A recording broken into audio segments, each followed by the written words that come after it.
what's impossible? I went to the moon. I called the moon my home for 3 days. That sounds crazy to hear myself say that, but it happened. I was there. I lived on another planet in our universe.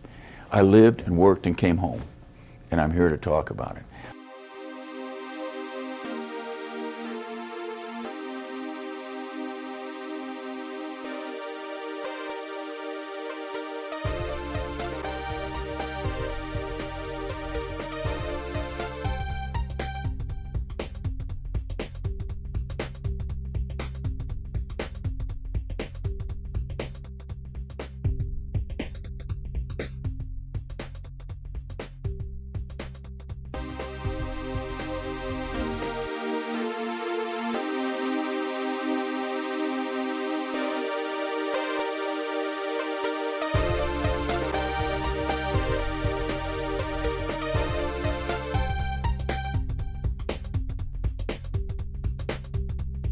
So I was at least able, being the last man on the moon, to spend not 6 hours, which the first flight spent, which was really unique and special.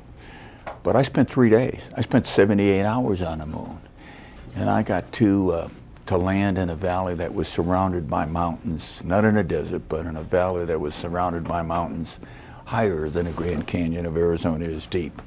And I got to drive a car on the moon. You know, would I have liked to have been the first man on the moon? I guess so, but in retrospect, I had a lot more fun being the last man to have left my footprints.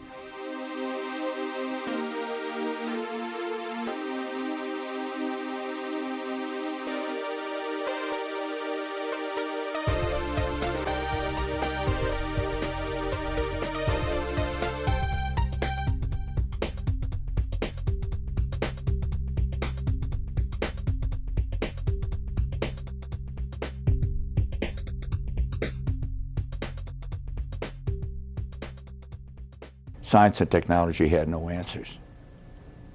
I knew at that point in time, looking back at the Earth, there was too much purpose, too much logic, too much beauty for what I was experiencing and seeing and feeling for all this to have happened by accident. There has to be a God, there has to be a creator of the universe. I don't care about what name you call him or how you worship him or how you dress him. I can tell you there is a creator of the universe.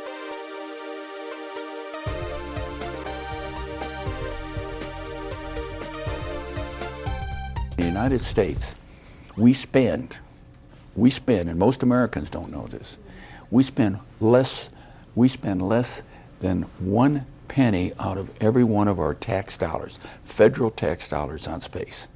Less than 1 penny of every one of our federal tax dollars that I send to the government, to the IRS, gets spent on space. That's an investment in the future. That's an investment in our kids' future.